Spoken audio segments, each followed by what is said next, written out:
Hello and welcome to Nerd Subculture. I'm your host, Jarrod. And I'm Edwina. And if you listen to this is our Once More We're Feeling series on Buffy the Vampire Slayer.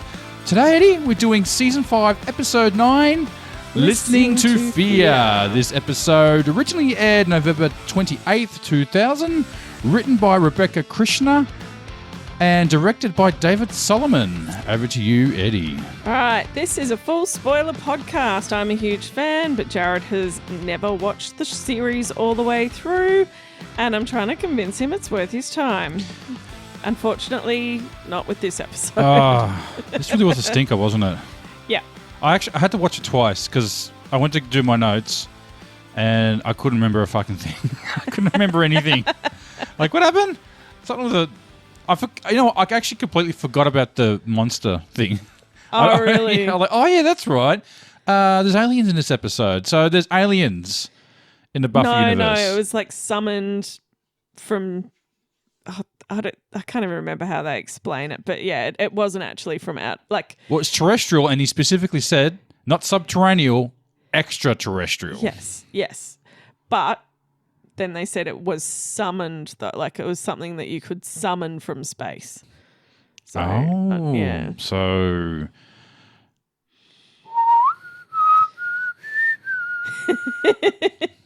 We're going down that road, are we? Well, it is like...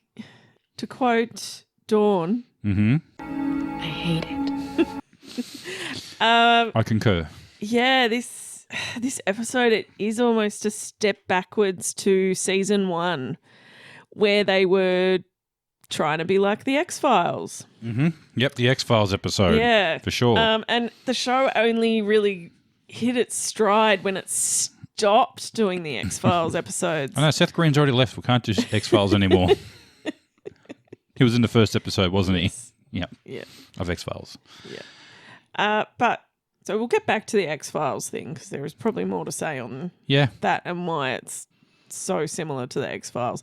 And at the time, there were a lot of shows that were kind of doing X-Files. Yeah, it was like the Burning Zone. Remember that one? Yeah, Roswell. Yeah. Well, there's a couple of like crappy knockoff ones that were quickly forgotten. At least Roswell was something a little different. Yeah.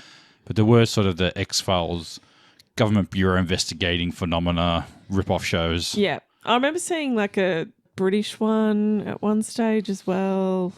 Okay. There were lots and lots of these X-File rip-off shows. Yeah. And Buffy was unfortunately one of them, but it did become its own thing eventually. Yeah. So this is why I don't particularly like season 5. Well, it's one of the reasons is there is this run of 3 episodes that are just absolute turds. Right. So is this the first? Unfortunately, this is only the second one. Oh, okay. Got another one next week. Right. Yippee. But something good does happen at the end of that episode. So there might be a payoff. Well, that sounds interesting. So there is a payoff at the end of that episode. Right. Good. Yeah. But there will be some ranting. Uh-oh. Not the Riley rant. Oh, yes. But it'll be the last. Oh, no, it probably won't be the last. But yeah, there'll be a Riley rant. Okay. And this episode's very skippable as well. But it's like if you skip these 3 episodes, you kind of, yeah. Well, I suppose the Joyce thing's kind of important, but other than that, it's... Yeah, so there's sort of some important things, but yeah, it's not really that important. No, it's not. And I'm trying to think, most of the time I'd skip this episode. The problem is you can't skip all 3, so you've got to watch at least like one of these 3 episodes. I think normally I'll watch the next one. So what was the previous episode? I can't remember. I know I did it. Shadow. Yeah. Okay. Yeah. A lot of... Snakey wakey. Yeah, and Riley crying. Yeah, the monster design as well is just... Yeah, we'll get into that. All right, yeah. 0 for 2 on that one. Yeah. All right, Eddie, let's do a quick summary and we'll get back to it. All right. The Summers women are at the hospital when the doctor informs Joyce she'll have surgery in 2 days. The gang does their best to patrol and wonder where Riley is as he said he will help. Riley is too busy getting sucked off by a vampire. That's what they made it look like. It did, didn't it? It did. Yeah, for a second, I was like, "Oh, are we doing this?" Oh no, she's just sucking. That doesn't matter what I was thinking. It's just his arm. Just his arm. Just his arm. Just his arm. The next day, but it is like an incredibly dodgy looking. Yeah, it's intentionally. It's very it's seedy, intentional. a very seedy looking situation. Yeah. The next day, Willow brings gifts to Joyce, Buffy, and Dawn in hopes of cheering them up. With the brain tumour, Joyce has unusual outbursts and the girls decide to let Joyce rest. Willow and Tara are star watching when they see a large object streaking through the sky and crashing down in Sunnydale. They investigate the crash site and discover something has emerged from it. At the hospital, the creature climbs along the ceiling undetected. Buffy and Joyce talk to the doctor into letting Joyce go home until her operation. We'll talk about that too. The gang leave to do research after they find the body of the mentally ill patient with weird goo covering his face. Riley stays behind to investigate the scene and calls for military reinforcements. At the hospital, a mental patient is attacked by a demon. Dawn is hurt when Joyce calls her a thing, but Buffy comforts her. Through research, the gang finds the creature is a Queller demon and that it is periodically summoned to rid the world of crazy people. At the Summers' home, Dawn listens from her bedroom as Joyce babbles loudly. At first, she appears to be talking to the ceiling. However, it is soon revealed that she is talking to the Queller demon, which is watching her from the ceiling. Buffy sobs while doing dishes. In Joyce's room, the demon falls from the ceiling and spits a thick layer of slime onto Joyce's face. Dawn hears a commotion and runs to check on her mother. Buffy hears a commotion and runs upstairs. She chases it downstairs where she finds Spike coming out of her basement. Together they fight off the demon and Buffy ultimately kills it with a knife. Riley bursts the door with the soldiers seconds too late. Back at the hospital, it is revealed that Ben, the intern, summoned the Queller demon and revealing he has a connection to Glorificus. In a hospital bed, Joyce has realised the truth about Dawn during a brief experience with insanity, which Buffy confirms to her. Joyce makes Buffy promise to always take care of Dawn as she is wheeled into surgery. The end. Okay. Right, so, question time? Yes. No? No, we're going to have to talk about this episode. All right, well, I suppose the first thing we could talk about, and also in relation to the previous episode, is the design of the bloody Queller demon. Yeah. That's 2 from 2 from really bad costume designs, isn't it? Yes. So it looks like a cross between like a giant rubber cockroach and the fluke worm monster from the X-Files. Do you remember the fluke worm episode? Yeah. So it has the same face as that fluke worm from the X-Files, only with this weird cockroach body. And it just looks like this giant turd walking across the ceiling. And how did no one notice that? Like no one peripheral has vision is really underrated sometimes, I think. It's not like it's a huge cathedral ceiling that you mightn't see something. It's like a hospital ceiling that's less than 3 meters high. Yeah. That with people walking around everywhere. But I will notice a tiny fucking spider on the ceiling 3 meters away. Yeah. But no, not a giant turd monster. No, didn't see that at all. No. Don't know what you're talking about. Yeah, so this is probably the last of the really, really bad creature designs. It almost seemed a little shoehorned in, this creature this week. Like it's like the main story arc, or the A story was, of course, Joyce going through her issues, and they had to have the cast do something, and we got to fight a demon. I don't know, like just get this thing in and crawls and moves and comes from the sky. Yeah, that'll do. Bit lazy, maybe? Could you think? Yeah, a little bit. Like it was. You could make this her B plot of another story that's a bit more interesting. You know, almost. Yeah. So, but it was sort of meant to be the Slayer not being a Slayer episode. It was like we'd already done this though. Yeah, it was meant to be that she was just trying to concentrate on her life in this episode. With her life holding her back, maybe she needs to get a new life. Not really. Well, is it the weight of family tying her down? Maybe. So my reading on it was that she was trying to take some time away from slaying, but the slaying kind of follows her. Like she can't really get away from it. Just when I thought I was out, they pulled me back in. But there were sort of some big reveals in this episode.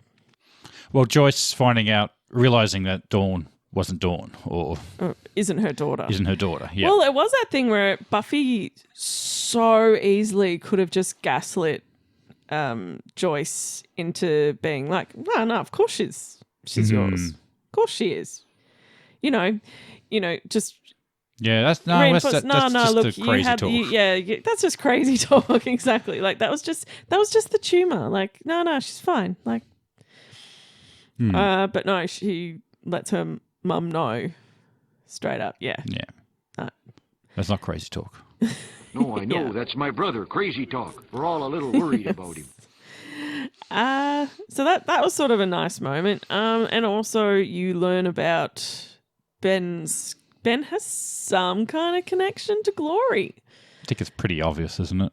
Is it obvious at this point? I kind of gave it away a little earlier when you saw him walk somewhere, then you saw her. Yeah. Was that a giveaway, or you just didn't know what was going on You just didn't know what was going on in that situation. But I thought they'd introduce Ben as a potential love interest for when they finally get rid of White Bread. It's... Yeah.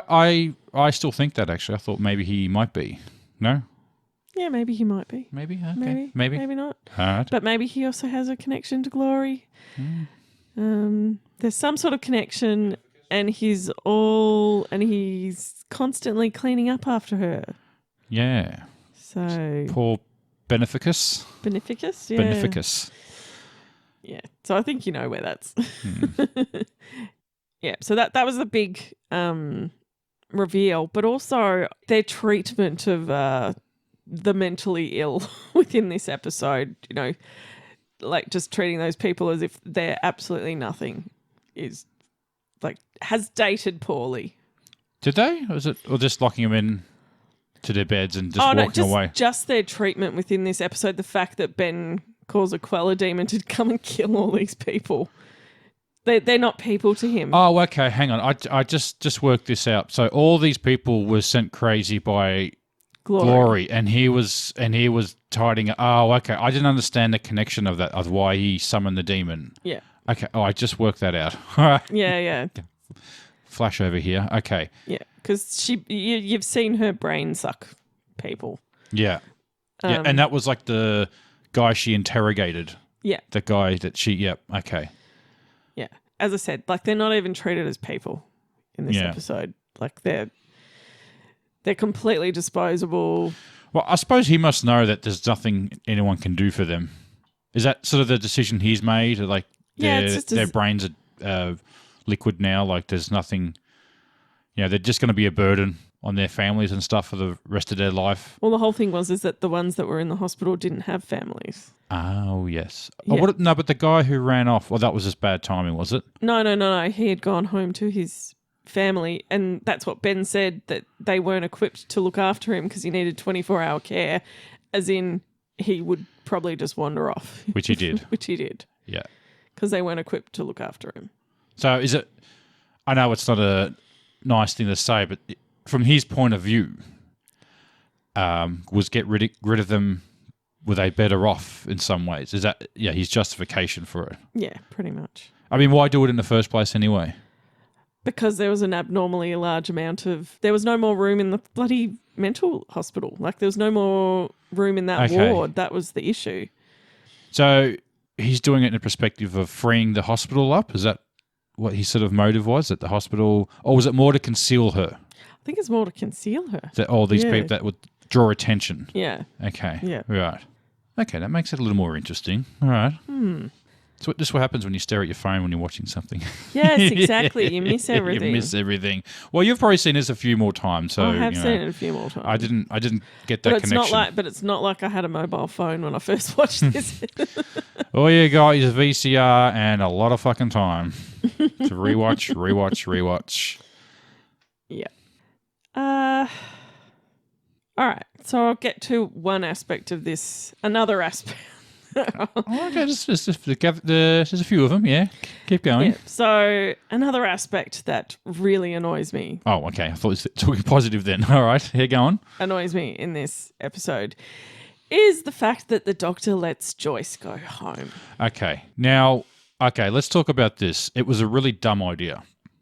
However, you're not a prisoner at our hospital. If you want to leave, then I can't. Yes, but she wasn't in a state of mind. No, she wasn't. But and she was also putting a lot of I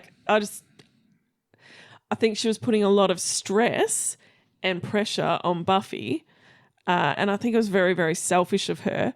She also had these uncontrollable bursts. Yeah, and pretty much she comes home and absolutely traumatizes the shit out of Dawn. Yeah.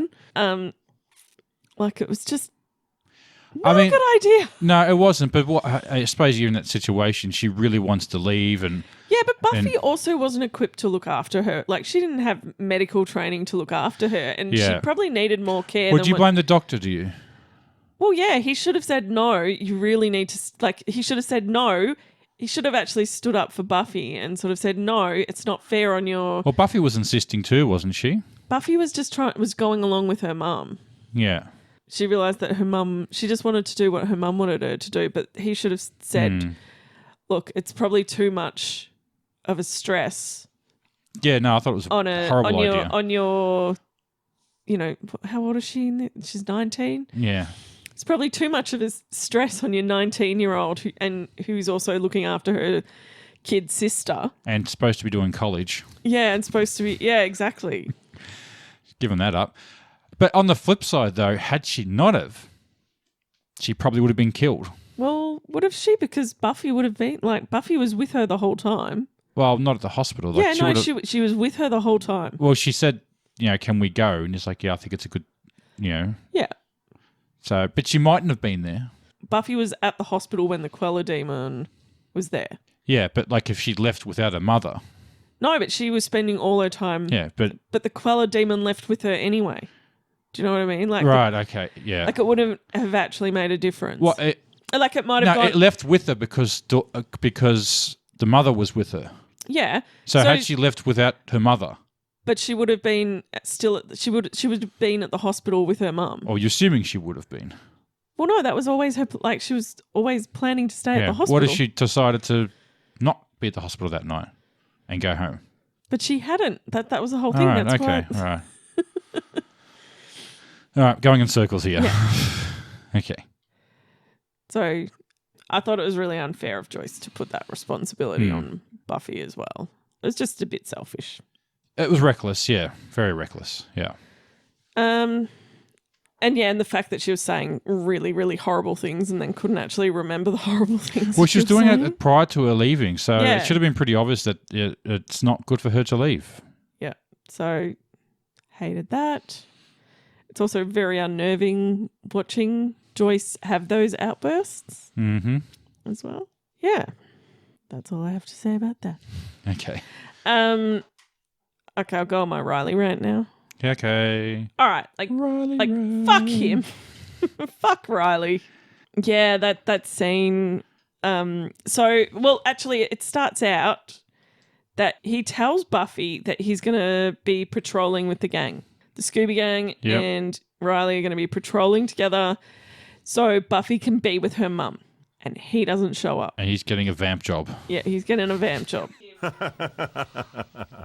And it's pretty much they show him in this very seedy, heroin den looking place. Like this junky den building, dilapidated. He's in this rotten chair, and you just hear slurping noises and this head moving up and down. So yeah, it looks like something else is happening, and I think he's like going harder, like he's saying, like, does he say like it's harder or I don't know. There's something I can't really remember what it is. So yeah, it's very, very, very suggestive. Yeah. Yeah, and yeah, it doesn't leave a good taste in your mouth. And you see that the gang, and prior to that was no pun intended. None. But the gang was actually in quite a bit of danger in that opening scene. Yeah. There was like these Amazonian vamps. Giant Amazon wrestler women. I actually had to look that woman up. I'm like, who was that woman? She was massive. She was towering over both of them. Like when she's standing up and she's holding both Xander and Giles, and she's just huge. Like she's just towering over both of them. A stunt woman. Just a stunt woman's done lots of work, lots of TV shows. Katie Rowe, her name was. I don't think she's related to Debbie Rowe. I did look that. I thought maybe she might have been a wrestler or something like that. Yeah, like when I saw her, I thought, was she like a famous wrestler at the time? Well, not a famous one that I know of, but no, she was a stunt woman. Still working today. Yeah. Oh, okay. Yeah. Still going strong. At 6'3". Yeah. She's huge. Who's 6'3" that she's going to be a stunt woman for? There's lots of shows there. I don't know. Like the only thing that I can think of is like Gwendolyn Christie, who's like 6'3" or something. Yeah, not too many. Yeah, it's about her. How she probably do her own stunts anyway. Possibly. And who gave you permission to remove that helmet? So they have tried to portray that Riley's like deep in his addiction to getting. By just not showing up. He's late. So, yeah. Where's Riley? What's he doing? Yeah. And he calls in the military and he doesn't tell anyone that he's doing that. Also, so... Oh, no, he didn't. No. No, so he didn't tell anyone and he called them in. He was like, I'm just going to keep investigating. Yeah. And calls in the military. Calls in his mate. It felt very... X-Files-y doing that? Yeah, like, getting the government in. Especially with the choppers, like the choppers coming in, felt a bit X-Files-y. Out in the woods. X-Files, always out in the woods. Except it didn't look like Canada. No. Yeah. So had you seen this episode? No. New episode for me. Definitely a freshie. Yeah. So... Although it was good to see Spike. Briefly at the end? Briefly. And again, it was that what thing... What was he doing in the basement? Stealing photos of her. Just gone full stalker mode, hasn't he? Yeah. Underpants, photos. Yep. What's he going to do with those? I wonder. So it was that thing where he was there and Riley wasn't. Again. Yeah. And it did seem like a situation where perhaps Riley should have been there. Mm-hmm. That's what I should talk about, is you have it been completely unfair on Buffy. She has that scene where she's at the kitchen sink. Yeah. And it's probably that thing where it's the only time she's kind of been alone. Mm-hmm. And she just starts sobbing. Yeah. And has this little breakdown. And she again... gets about 2 minutes of that. Yeah. And then straight in the action. Yeah. And again, it's heartbreaking. Yeah. And just thinking now, I don't think Riley and Buffy were on screen together.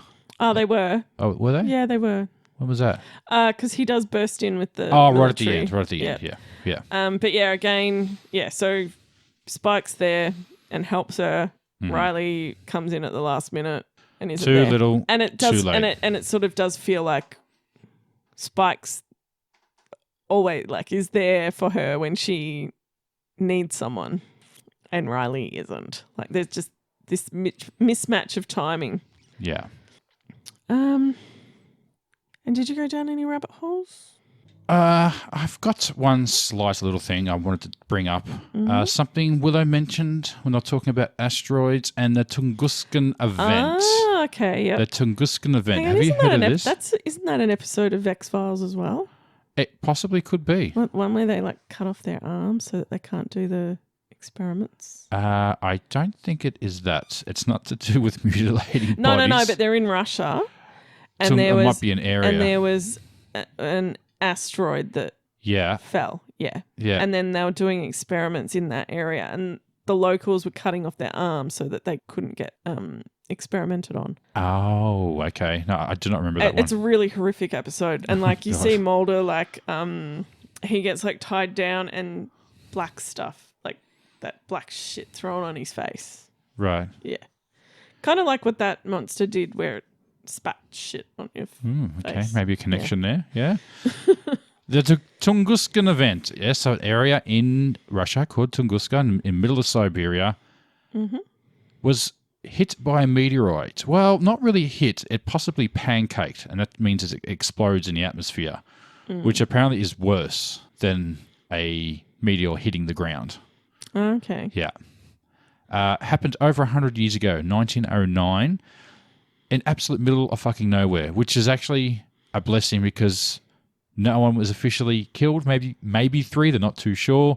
This is going back over 100 years ago. And no one really knew about it or no one really investigated, I should say, for another 10 years because it was such a hard area to get to, and people were kind of busy with other stuff at the time. There's about 8 million trees were completely vaporized. Oh. If this hit like in a populated city, it would virtually kill everyone in an instant. This is like an atomic bomb 1,000 times stronger than Hiroshima. Yeah. It's just fascinating to read about this, and no one's 100% sure. It's best guess. Like the research into it was limited at the time, but they believe it was a meteorite that hit and just completely vaporized this whole a huge area. And to this day, it's still a bit of a mystery. It's the best guess of what really happened, but it's just a fascinating story. I recommend checking it out. If a meteorite like that, as I said, hit any populated city, it would just completely destroy something on like an apocalyptic sort of level. With luck have it, it hit in the middle of nowhere. I'm not sure what would happen if that hit over the ocean or what would do that, but it was, a pretty interesting read, actually, the Tunguskan event. So if you're into that stuff, meteorites, minerals and rocks, you'll love it. That's probably the most interesting thing of this episode, the Tunguskan event that Willow mentioned. That's it for me. Okay. Ready to get in question time? Sure.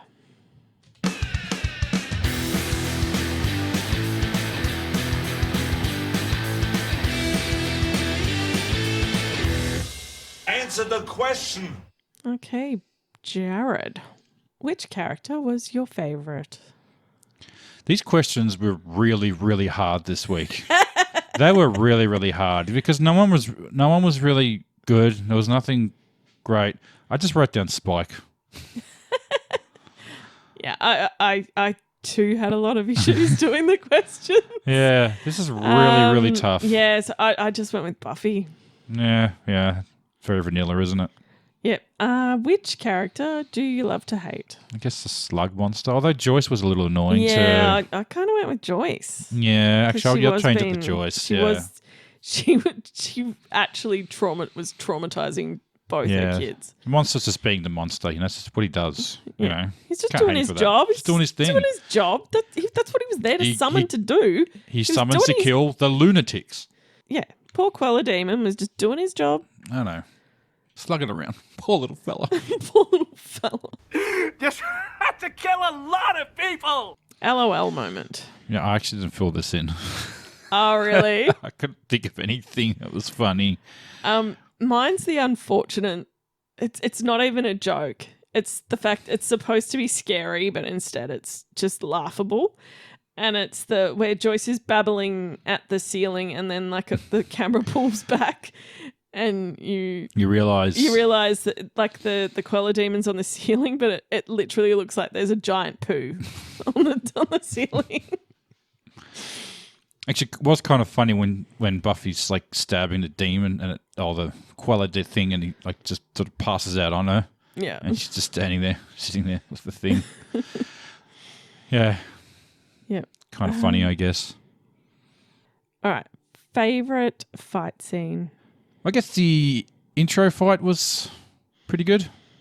Yeah, that's like That's there were the only one really, wasn't it? Yeah. Yeah, there was the one at the end with the quilt, but yeah, it's a pretty terrible. Yeah, not great. Yeah.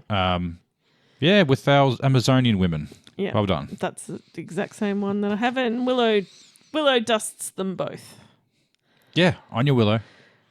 Even though she's like half the size. Half the size of those women. I don't even know how she We're reached talking them. about she's half the size. Xander's half the size of those fucking women. Okay, she's a quarter of the size of them. I don't know how she quite reached the heart. Yeah, I think she had a little ladder there. Me want snoo. Favorite scene? Well, actually, as you just mentioned, the Joyce rambling. Yeah. When she's saying, I don't like you looking at me with those eyes. And it's just showing her and you just think, oh, she's completely gone. Yeah. I had a feeling they were going to do the bait and switch if the thing was right there. But yeah, that was, my favourite, I think. Yeah, no, my favourite scene was probably the Willow and Tara on the rooftop and they're just randomly camped out stargazing for the plot. But they do have this very sweet moment where they're talking about the stars. Yeah. Yeah. Yeah. It's a cute moment. It's cute. Very cute. Least favourite scene. I'm going to go with the poor peripheral vision of all the staff at the hospital not seeing the giant turd on the ceiling. Yeah. I'll let that one. Yeah. That's definitely yeah. There's a lot of, I don't know. Yeah, go with that. Yeah, mine's the Riley in the crack house getting his arm sucked. Not his vamp job. Oh, I actually kind of like that. Ooh, yeah. The little suggestible scene, and that girl also looks like that vampire also looks like a crack whore. A methany. Yeah. That's probably the bit. She looks like a methany. Poor methany. Hey boys, is it Randy's birthday already? Favorite quote. I reckon we'll probably have the same one. Xander says, I still don't get why we come here to get info about a killer snot demon. Giles replies, because it's a killer snot monster from outer space.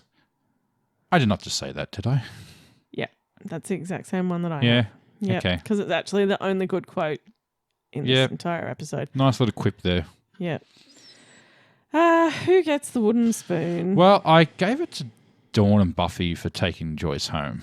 Okay. Yeah. But you blame Joyce for that. Yeah. All right, let's move on from that then. Yeah. Well, I went with the Queller Demon. Yeah.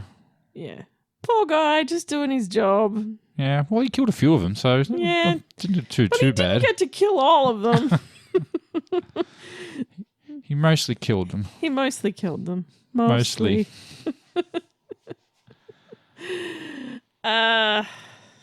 Who is the MVP of the episode? Oh, no. Can you get the MVP in the wooden spoon? Fitzroy did it once. They got the wooden spoon and the grand final. Okay. Did you know that? No. Yeah. It was during the war. They only had 4 teams in the competition. Okay. And the top 4 go to finals. So they finished last and then won every game and won the grand final. Oh, okay. It's probably the only time that's ever going to happen. Okay. True. So it can happen. You can get the wooden spoon and MVP. Yeah. Fitzroy did it 100 years ago. So it's a record that will never be broken. Yes. I'm throwing sport question things to Eddie and she hates it. Yeah. I have zero interest in football AFL football from 100 years ago. Oh, don't know what you're missing out on. So many stats. I went for the MVP was Buffy. Even though she was really struggling, she did manage to kill the demon in the end. Yeah. Yep. All right. Last and Final final question. What do you rate the episode out of 10 using something from the show? I gave it a rating of 2 smelly, stinky goo things from someone's mouth. Okay. I do like how they all reacted to it. It gave it a sense of, oh, that must really stink, you know? Yeah. Don't touch it. But I think he did the X-Files thing where he put the pen in it. He did, yeah. That's very X-Files-y, isn't it? Putting the pen in the goo. Yeah. Yeah, I went 1 out of 10 inappropriate gifts while in hospital. Oh, what'd you get her? Like a beer helmet That's right. for someone that's going in for brain surgery. A beer helmet. Maybe you could put insulin or and what do you call it? Saline? Oh, What the fuck was that? A beer drinking helmet. She doesn't seem like someone who would normally drink beer aside from the brain tumor they're having an operation. yes, but the last thing you give someone with a brain tumor, a hat. Like, yeah, but like and alcohol. no, but like a heavy hat and alcohol. Yeah, like I know you don't have to drink beer out of it, but still heavy helmet on that area. No, no. Did they just sort of have the props department saying, "Hey, Willow's got to give a gift to Joyce. She gives her something," and everyone's like fumbling around. Oh, we got this beer hat thing. Yeah, fuck it, why not? That's how much care they had in this episode. Yeah, yeah. They're like, we've got this giant turd monster. No one's gonna notice that. I've, you know what? I did forget about the beer helmet until you mentioned it because of the shit monster. So I think you're absolutely right. No one's going to remember that. Yep, exactly. All right, let's. All right, Eddie. Another short episode. I guess I don't want to babble on too much about this, so we're just going to wrap this up, are we? Yep. All right. I hope you enjoyed listening to us tonight. We are Nerd Subculture. My name is Jarrod. I'm Edwina. And if you want to find us on the internet, you already have. That's it, isn't it? Mission accomplished. But you can also find us on TikTok, Twitter, Instagram. There is a Facebook group, and you can email us at nerdsubculture@gmail.com. And if you want to help with the podcast, there is also a link tree on the socials to our merch store. Yes, call to action. Well done, Eddie. Yay! Proud of you. All right. Make sure you like, share, subscribe. Eddie makes so many nice videos on TikTok. Give her a like. She likes that. Don't you, Eddie? Yes, I do like that. Until next time, take care. Bye. Bye. Grr.